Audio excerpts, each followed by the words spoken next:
કેમ છો મિત્રો? હું છું ડોક્ટર તરુણ બેંકર અને આપણે વાત કરી રહ્યા છીએ ગુજરાતી સિનેમાની. આજે બે ગુજરાતી ફિલ્મો રિલીઝ થઈ રહી છે, કર્મનું રહસ્ય અને અઘરું છે યાર. કર્મનું રહસ્ય. મહેક અને રાજીવના લગ્નની વર્ષગાંઠની ઉજવણી લોહિયાળ રાતમાં ફેરવાઈ. મહેકની હત્યા થાય અને પછી શું? આ છે ક્રાઇમ મિસ્ટ્રી થ્રિલર કર્મનું રહસ્ય. જો કે ગુજરાતીમાં પહેલીવાર ગાળોનો ડોઝ આ ફિલ્મમાં જોવા મળશે અને એટલે જ એને એડલ્ટ સર્ટિફિકેટ મળ્યું છે. મુખ્ય કલાકારો ઉત્સવ નાયક સપના વ્યાસ, આસિફ સિલાવત. લેખક દિગ્દર્શક આસિફ સિલાવત. નિર્માતા કરણસિંહ તોમર. કુંસ અને હિથા 7 વર્ષ સુધી પરફેક્ટ કપલ તરીકે જીવ્યા પછી એમને ખબર પડે કે તેમના સંબંધો વચ્ચે તો બહુ મોટી ખાઈ છે. કારણ અંગત આકાંક્ષા અને લવ લાઈફ વચ્ચેની આ તકરાર. નોકરી વિરુદ્ધ વ્યવસાયની વાર્તા.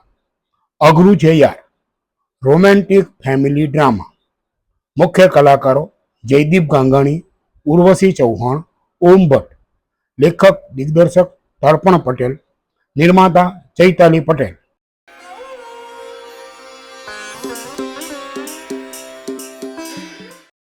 ગત સપ્તાહોમાં રિલીઝ ગુજરાતી ફિલ્મોના બોક્સ ઓફિસ કલેક્શનની વાત કરીએ તો લોકમુખે ખૂબ જ સારી ફિલ્મ હોવાની ચર્ચા અને માઉથ પબ્લિસિટી પછી પણ કડકનાથ પહેલા સપ્તાહના અંતે 40 લાખના આંકડે પહોંચી છે, તો જિંદગી વન્સ મોર 2 સપ્તાહ પછી 4.35 કરોડના આંકડે પહોંચી છે.